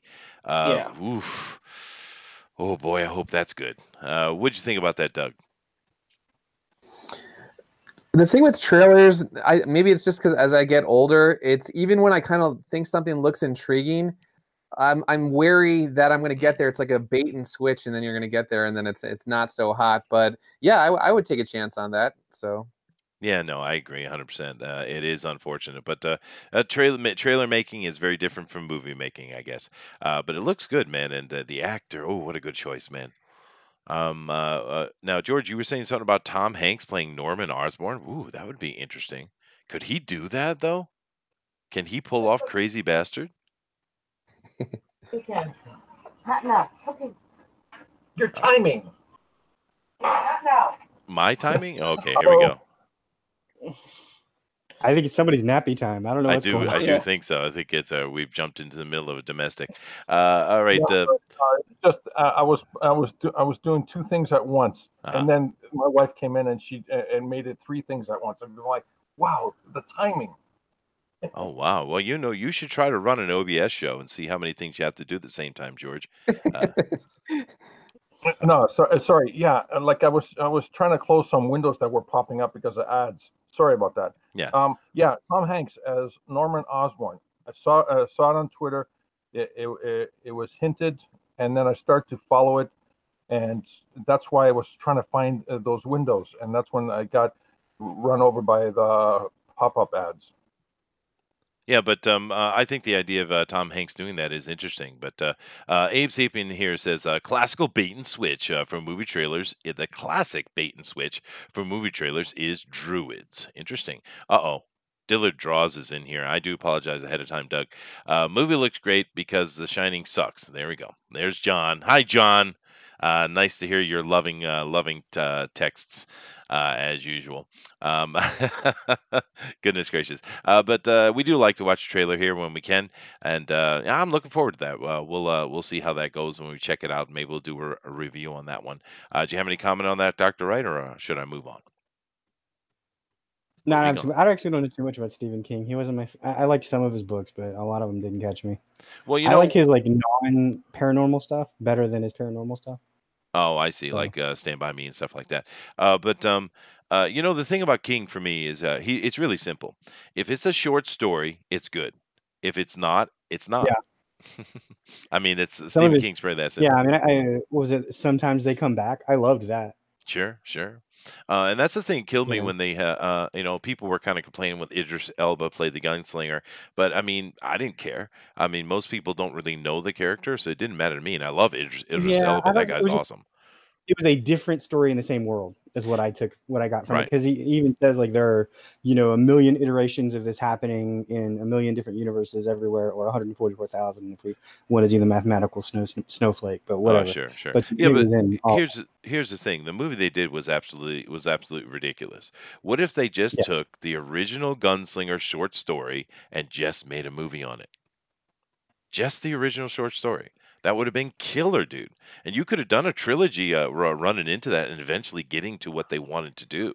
Yeah, well, I mean, the original short story was short and sweet and to the point. It like was the awesome. book is so interesting because he wanted so hard not to be like anyone else. Mm-hmm. It was very weird and convoluted. The series, yeah. Go ahead, Dinale.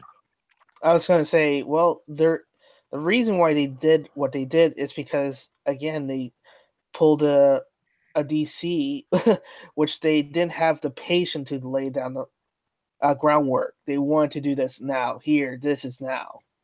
We're going to push this franchise fast and not make it and not grow it organically. Yeah, same thing. DC well, I mean, did. It's not like Iron Man was supposed to be the greatest thing ever. No, they happened to get the like duo in what was his name? The director, Jon Favreau, and then RDJ, because those two worked perfectly together. Because I mean, RDJ was just doing all kind of like just doing his own thing, and Favreau was like, "Yeah, I'll make it work," and they did, and that was perfect. You know what I mean? But like, I mean, at the time, RDJ was like on the ropes, right? Like, I mean, he was a druggie and just coming back, and nobody wanted him. So I mean, everybody was choosing him to fail. Yeah, and it worked out beautifully. Yeah. The wonderful thing about Iron Man, the first one, a lot of it was ad lib. Yeah, that's what I said. Right. Yeah. No, he Robert was born to do that role, and all of his drug antics and all his nonsense actually built him into being the perfect Iron Man. So it was a wonderful thing because we were all saying, really? Robert Downey Jr. is going to play Iron Man, really? But dude, he embodies the character, and it's wonderful. I'm seeing a lot of hate toward The Shining. Did you guys not get The Shining? Maybe you should go watch it now with adult eyes. Maybe not that I'm calling you out or anything, but you should You're go calling watch them it again. out. Yes, I am. Anyway, Claremont has something to say. Go ahead, dude. All right, so from Bleeding Cool, Claremont and Sienkiewicz are returning to do a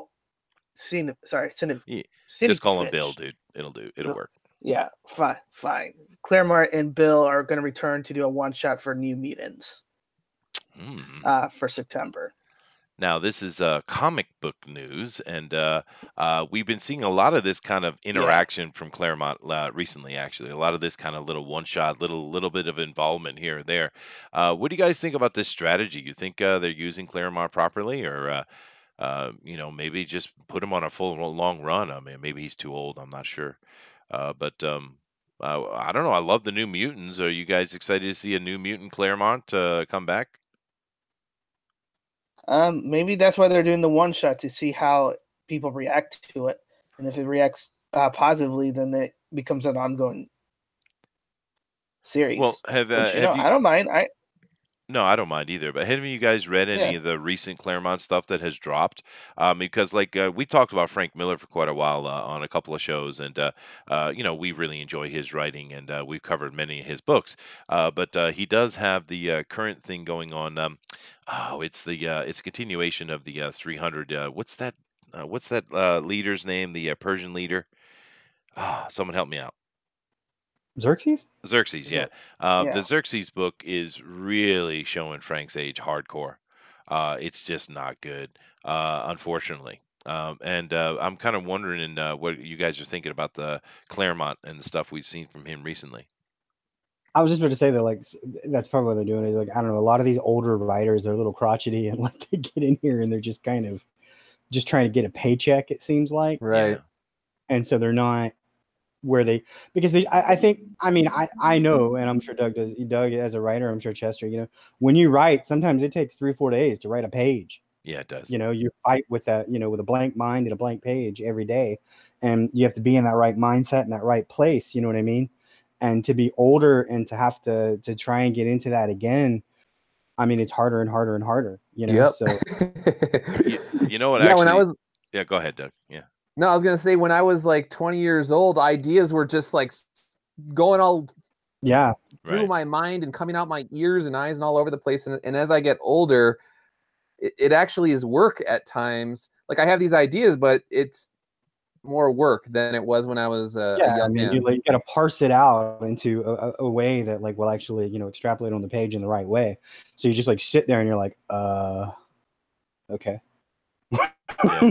No, actually, I kind of had this. I had this challenge come at me recently. Actually, it's quite different because what I was writing was academic. But one of my friends is putting out an academic.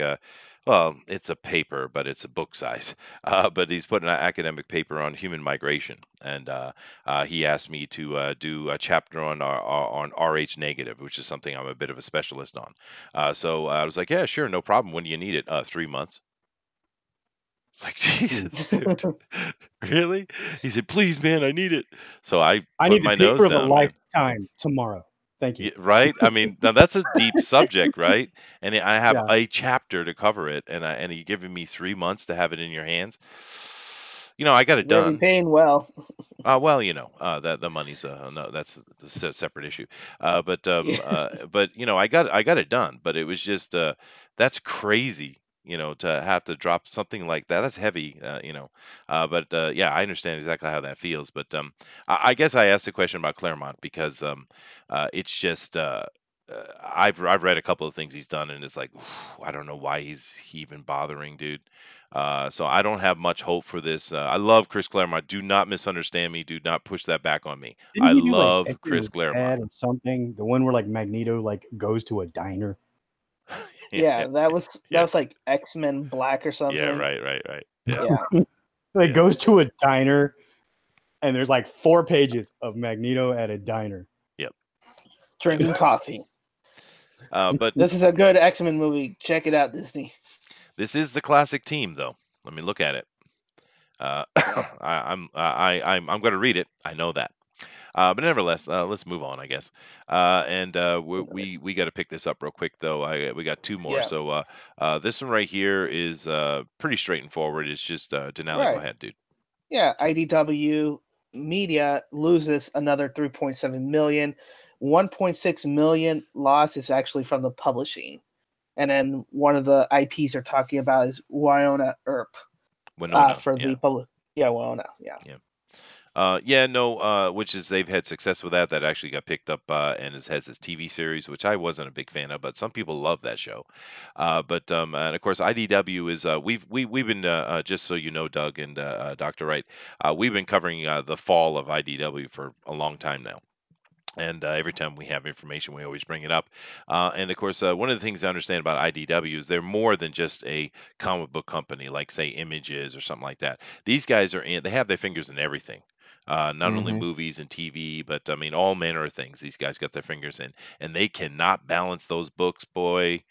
They are just losing money Because left they and don't right. care about anything they're doing. They have a goal of trying to get to Hollywood or trying to be a Hollywood studio. Yes. And so what they're doing is buying every franchise they can possibly think of, throwing crappy writers at it, shoving whatever trendy bull crap like mags at Transformers that they can. Right. And then going, hey, look, we're doing something new and bold and blah, but it's crap. I think they've already lost like $46 million. Oh, yeah. Their investors are begging to be bought for a loss. That's right. This is baffling. We already have an independent studio that has successfully gone to Hollywood. That's Dark Horse. Why can't they just duplicate that?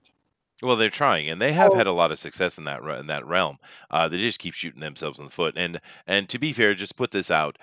We have covered this here consistently, but if you want a really in-depth breakdown of the budgetary issues that IDW is having, go check out Tug's channel. The Umbrella guy. He does great. He's done some great shows on this very in-depth. So definitely go check out Tug for that. Go ahead, George. Well, I mean, Dark Horse was purchased by. Or they had their interest purchased by a Korean tech company 2 or 3 years ago. And their VP is the ex-CFO of that company. So Dark Horse is run corporately, like a business, not like these idiots. Well, and a lot of people are concerned about the Asian money and control that are coming into the West, in America particularly, well, everywhere. And of course, we've seen this before with the Japanese in the 80s. But the thing to say about that there's a lot of bad points to make about China buying everything. But the good point to make about it is that the Asians don't play around. They're not here to talk about your feelings or care anything about your political agenda. All they want to do is it going to be profitable or not? And that's all they care about. They don't care if you're blue, yellow, made of cheese. That's right. If it makes it green, they're cool. That's right. Yeah.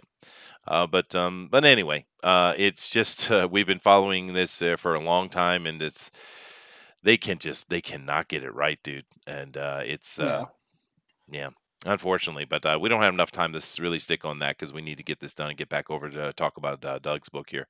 But our last bit we do want to cover though. And I'm terrified, truly terrified. Go ahead, Dinale. So Marvel is planning to reboot the Inhumans back into the MCU. So after they're kicking them out to the curb to ABC and having that poor rush job of a show, that was horrible. They're gonna try to bring. I'm pretty sure they're gonna do it for the Disney Plus streaming. They're not gonna do a feature length. Well, we saw that reveal over here in Japan, right? They're not calling it Disney Plus; they're calling it Disney Deluxe. Yeah. Actually, we saw that reveal here. Here's the thing. We can get into how bad it was and all that, but we've already had that conversation. Let me ask a different question of the panel here. Why do you think they're doing this? They just bought Fox. They just got the X-Men, the mutant, all the stuff that's connected to it, right? Why would they do Inhumans? Now, me personally, the only reason I could see them doing Inhumans is simply for Ms. Marvel.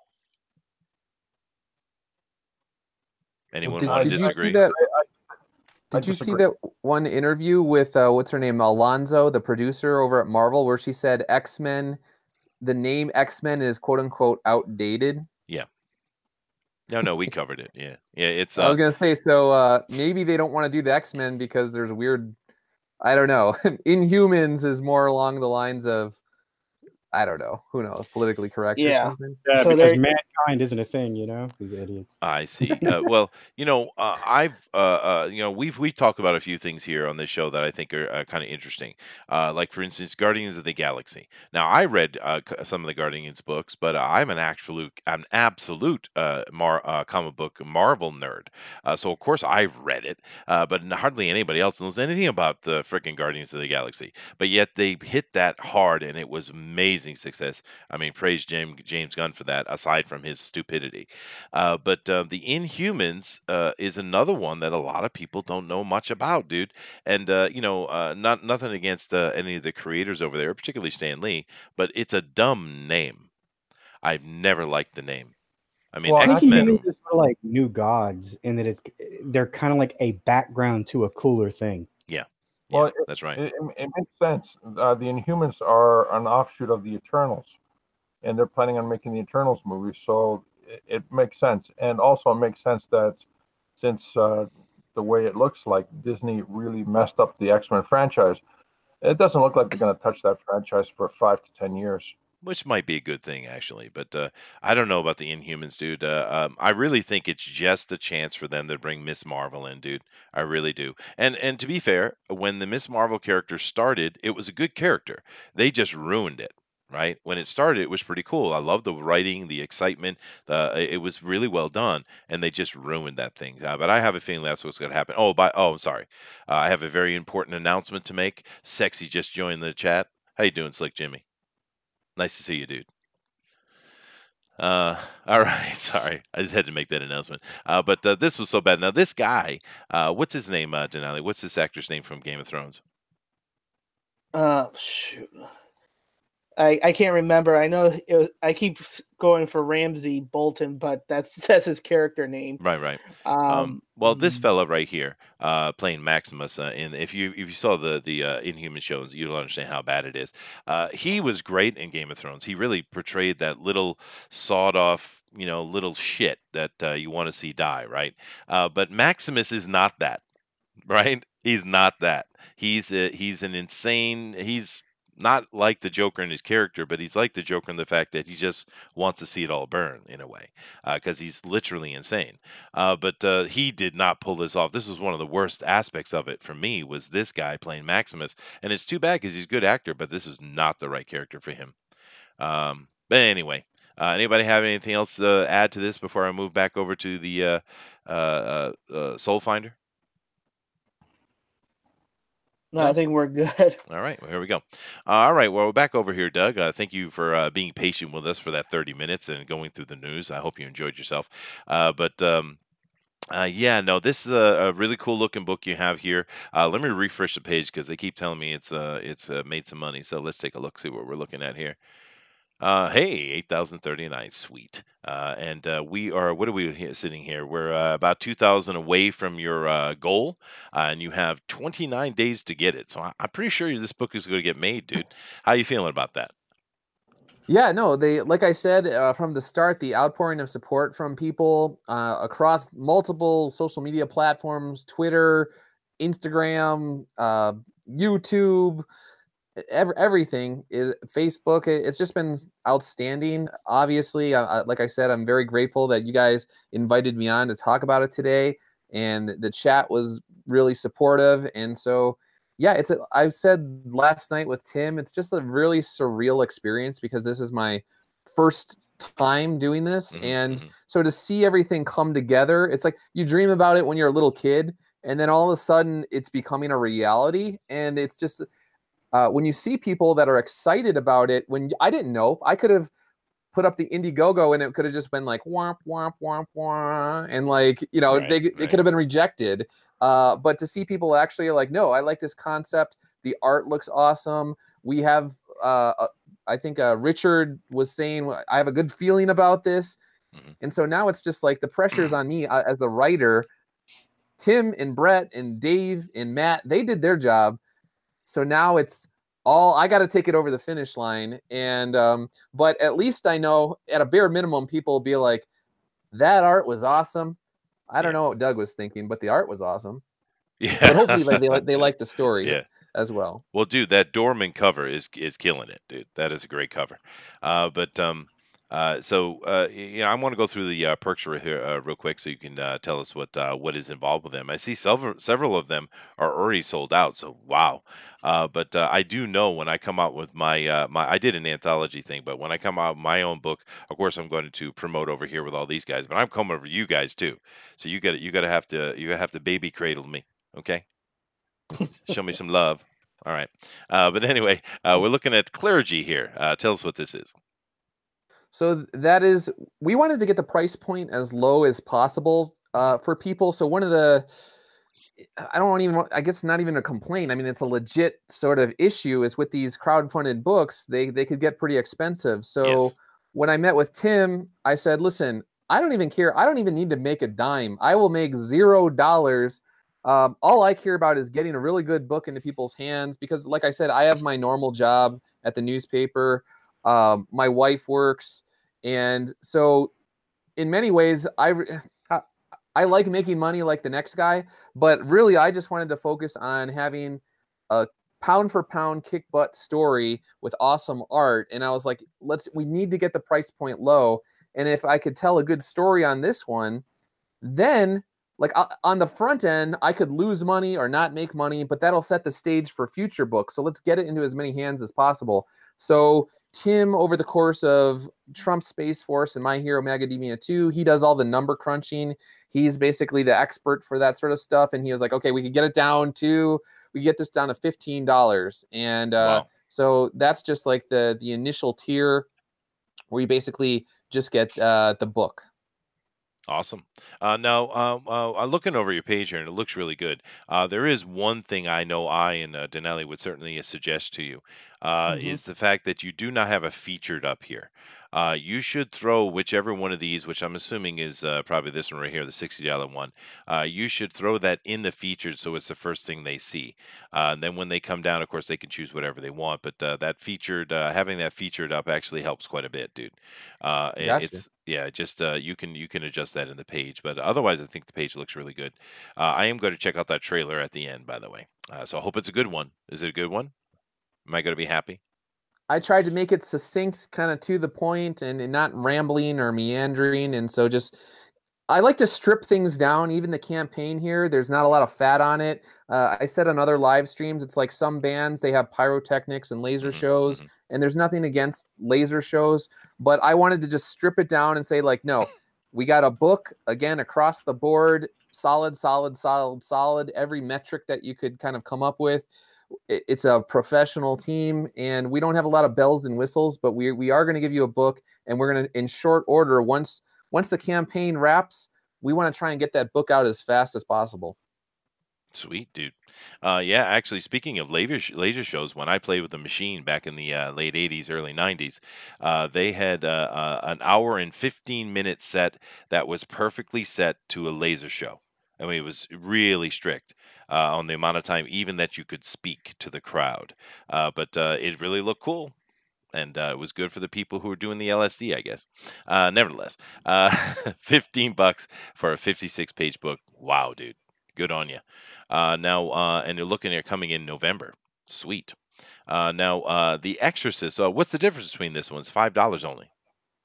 Sure, that one has a gold leafed card that with the Dave Dorman cover on it, and then on the back it's a St. Michael prayer. And so it's really just the Dave Dorman card that is adding to that. That's pretty cool, dude. Awesome. And that is great cover that Dave did there. It's beautiful.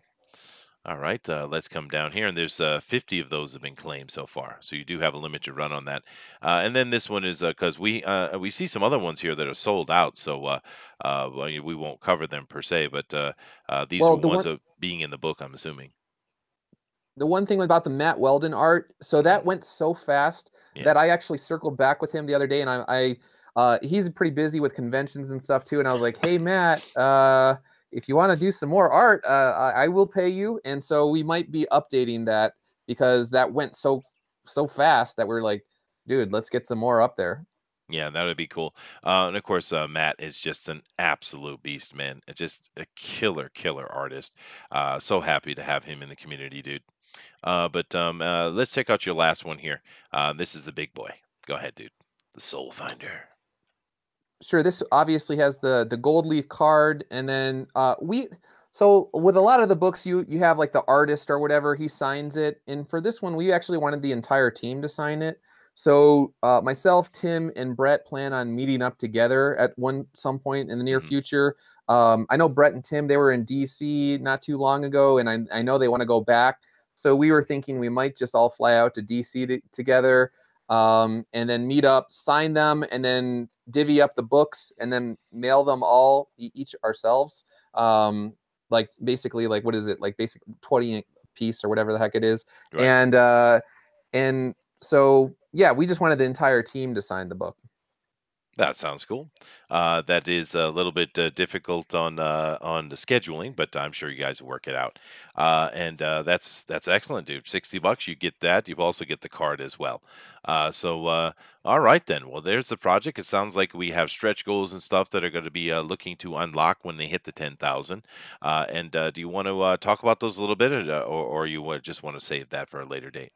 Yeah, well, we'll keep some stuff close to the vest. But like I said, I'm so grateful for everyone. The fact that we're over 80% to our goal in not even 48 hours, to me, is amazing. And I want to thank your audience for helping push us over the 8,000 mark. Oh, no, I want to thank them too. Thank you guys very much for doing that. These guys are awesome, though, dude. They come in and they help support a lot. They're great, great audience, and we appreciate the hell out of them. I'm really happy to see this book coming out from you, Doug. I didn't expect to see a comic from you, so that is cool in and of itself. Definitely, guys, go check out Soul Finder Demons Match over on Indiegogo. I know the link has been continuously thrown up here in the chat, so definitely go check that out and support it, guys. It looks great. It's got a beautiful Dave Dorman cover. It's got Tim Lim interiors. And who's doing your coloring again? Brett R. Smith. Brett R. Smith. And I'm assuming Tim is taking care of the lettering himself. Correct. Yeah. So cool. All right, dude. We'll definitely check this out. Let me come back over here to the other side and hang back out with you guys. And so, thank you very much for coming on, Doug. Hope you enjoyed yourself. Well, we certainly did. That was a lot of fun. And it was like I said, I'm super grateful for everybody that donated in your chat room there. So to be able to get over 8,000 today on a Saturday was really, really cool to me. No, I imagine you're having yourself a great weekend, and I have a feeling by Monday you're going to be all smiles. I do have a very important question, though. This is an important one. I know Dinale is going to agree with me. Why do I not see a PDF? Why is there no digital? I did, yeah. So Tim and myself and Brett are kind of, we'll just say, like old school. We're not really huge fans of the digital. I know that I might get roasted for that, but so what I want to do is I want to make sure that anyone who wants the physical book, like years, even going, if you want the book 2 years from now, I'm going to make it so you could get the book. But as far as digital, we're all little sort of grumpy old men when it comes to the digital. Yep. No, and we have this conversation here, dude. To do digital or not, and it seems to be a very hot topic. Here's my suggestion to you, though. When you do get into stretch goals, I would suggest that you have a stretch goal there that makes a digital version available, and then you can add another perk for like $5 or whatever you want. I would suggest that. It sounds like you're not going to do that, but we have had this conversation with many creators, and the reason I say it's a good idea is because you have to understand that internationally, like someone like me, I live in Japan, right? If I want to get your book and I pay $15 for it, say I just get their bare bones one for $15, I'm going to spend $25 in shipping to get it here. Now, me personally, no big deal. I've been doing this I'm a board game guy, so I've been spending ridiculous amounts of money on shipping for a decade. for a lot of people, it makes a difference. And if you have a digital version available for those international backers, you will see a few more backers. You will see it. Maybe it's something you don't want to start with. I get that argument, but maybe it's something you want to end with. But that's just my opinion on the matter. Yeah, no, I'm pretty flexible with that, and like I said, I talked it over with Brett and Tim, and I think just at least for this go round, since we're all sort of, like I said, we're grumpy old men when it comes to the digital stuff. I think we'll refrain from that from now, but I'm not totally inflexible on it. And if somebody down the line like yourself were to just DM me and was like, Doug, I really wanted digital or something along those lines, I might just be like, okay, I'll break or whatever and do it. I don't know. But at this point in time, I'm just a little reticent about doing that. I get it. No, like I said, we've been having this argument back and forth for, I don't know, 9 months, I guess, Dinale. Absolutely. I mean, and everybody has their own reason why to go digital and why not to go digital. And they're all good points. Well, I was saying last night, it's kind of like, well, one, I just love having the physical copy in my hand. I like being able to smell the paper. I like the way that it feels. Like, I don't know. So there's just like that. But then I kind of think of, I'm not like a huge gamer or anything, but I hate how they like shifted away where you might buy something and then there's like, they just like take it off the server or whatever, like 3 years later. And they're like, yeah, that thing you bought, that music you bought, we don't have it anymore, or whatever. And it's just like, and then I see the Orwellian stuff going on with social media and just people's accounts disappearing overnight. And it's like, I want to be the guy that has the physical copies of the books when they basically do their digital sort of Fahrenheit 451 or whatever it is. And so like, maybe I'm just paranoid, I guess. Oh, they're going to eventually come for all of us, especially Dr. Wright. They need to come for him, for sure. Really? Are you gonna let me get away with that, Dr. Wright? Really? Really? I guess he is. There you go. I win, guys. Write it down. And so I'm not sure what happened. He got lost. He's like, what? What? No, that's all right. I was just sicking the SJWs on you. That's all. Oh, I mean, I slap him around on Twitter, but that's about it. I try to be a little bit more progressive and less reductive lately. Oh, there you go. I mean, you're in that group with me, so you know what I'm doing. I do. Yeah, I do. But I'm a smarter one, actually, because I stay off of Twitter completely. Although you can DM me, though. I use it like a mini email is how I use it, but I don't deal with that internet Twitter thing at all. God, that's toxic. But anyway, you have to do it, Doug. Now, Doug, are you using Instagram as well? Not too often, but I started with when the campaign, I went back up. So I was trying to. It's just there's so many different platforms. It's like you have Twitter, Instagram, I have my blog, I have YouTube, and then it's like responding all of the comments, public ones and private ones. And at some point in time, it's just like I only have so much time in the day. And then it's like with my normal job that I'm doing, I'm on Twitter all day, and then there's emails and messages with that. So it's just like I need an intern or something along those lines at some point in time, because it's just like I can't keep track of it all. Yeah, no. There was a third-party report done like about a week ago. I think I told you this in DM the other day that Instagram is 70% more likely to be seen than any other social media. That's right. Yeah. Instagram, that's why I mentioned it, especially with a visual medium like a comic book. You need to have someone set up an Instagram for you, dude, and put the thing out there. And if you have an Instagram, which sounds like you might, you should give it to Dinale right now, and he'll put it in the chat. But for comic books, Instagram is kind of essential. We do have a comment here from Eric Hawkins, who just had a successful book himself, Indiegogo. Great artist, by the way, Doug, Eric Hawkins. I would mention a huge plus of digital, he says. 100% profit margin. It costs $0 to produce. 20% of my backers were digital only, he said.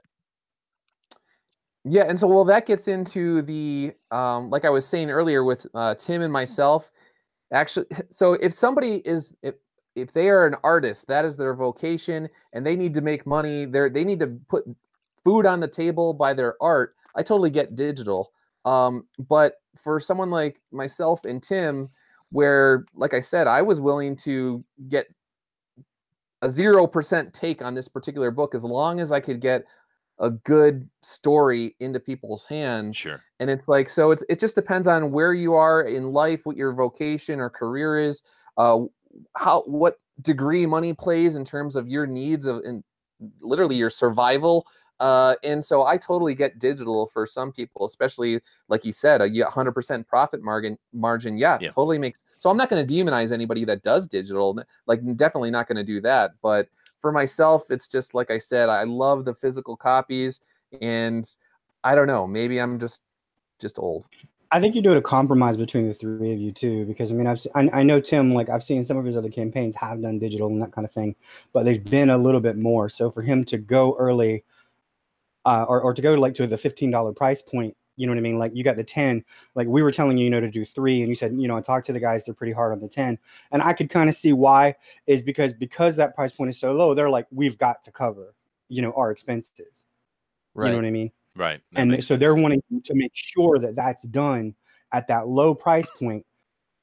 And all of that is kind of keeping you happy. And you even said, I don't care if I make money or whatever on this. Tim is adamant that I must make a certain amount for the time that I put into crafting the story. So every time I was like, put me at 0.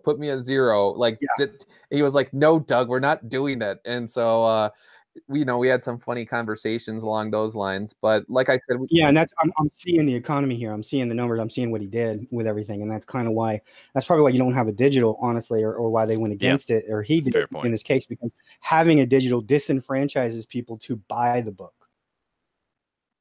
at the main price point, and you need as much as you can at that price point. The average price point, I think, last time I looked, was about $37 on on Indicron, on all the 42, 37, around there. Yeah, that's right. And so go ahead. No, I just was going to pick up from the chat. We do have a comment in here for you, Doug. John Dillard says, "Oh snap, it's Doug Ernst. I just noticed the show title." Well, thanks for paying attention, John. And then he says, "Just sitting here enjoying my Doug Prize. We are a prestigious group. Could you explain to me what a Doug Prize is, Doug?" Oh, yeah, sure. Every once in a while, whether it's on Patreon or sometimes on YouTube as well, I just give out prizes. Usually there's these displate metal posters, and I really like their minimalist posters from like movies. And so at least I would say roughly once a month, I'll put up a picture of it might be the Karate Kid, it might be Back to the Future, it might be Predator, or whatever the heck. It could be actually they have Nintendo ones too, Castlevania, and I'll just say first person, the deal. Whoever says Doug Prize gets it, and then I mail them the displate metal poster. You could kind of see them in the background of my room here. There's one for Rambo First Blood.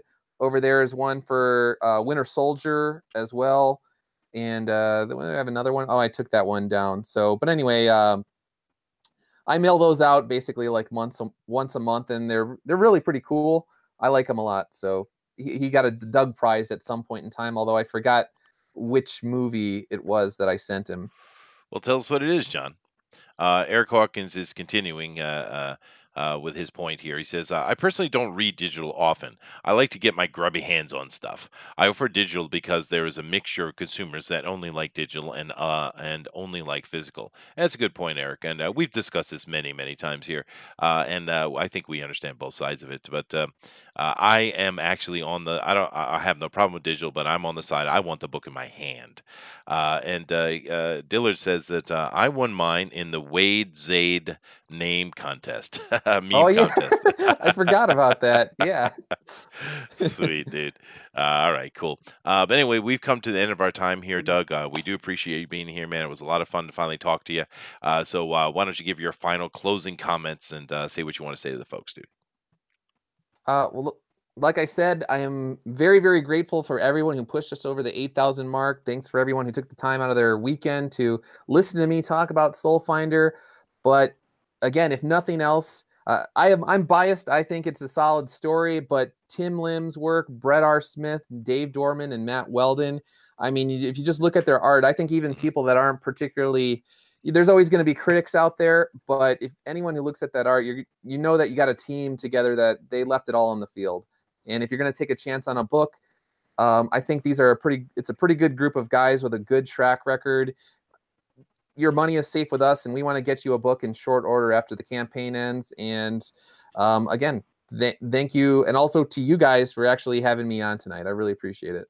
Oh, it's our honor, dude. And Slick Jimmy, I agree 100%, dude. Absolutely. Now, Dinale's dropping all the kind of contact points for you here, and he's doing being a good mod as usual. And of course, I want to say to you guys as well, if you go over and check it out and you can't back it, that's fine. But share it out at least. Go to the Indiegogo page and share it out to your community. That helps as well. Right. We definitely want to get as many eyes on this book as possible. We think it's a good looking book. And of course, it has a lot of our some of our favorite people on it. We definitely appreciate all the people involved. And thank you very much again, Doug. But it's come to the end here. Thank you very much for being here, Dr. Wright. Thank you, George. And Dinale, take us out of here, dude. All right. Well, thank you, everybody, for joining us. Thank you, Doug, for being our guest tonight. Tomorrow we're going to have Tinfoil Talk, where I'm not even sure what we're going to talk about. We never decided. No, we're going to talk about Tinfoil Talk in general. We're going to have a shorter show, and we're going to discuss about who we want to have on the show. Thinking about doing some guests and topics, and try to take that really cool idea we've had for TFT, because it's been a very successful show, and we're going to see how we want to move forward with it. That's going to be the conversation tomorrow. Awesome. So that's what we're going to be doing. That tomorrow at 8 p.m. Eastern. And then we start the week all over again. It's going to be a whole lot of fun. Join us there. But as always, your perception shapes your reality. So always make it a good one. Namaste. Namaste. All right. Later, guys. Aloha.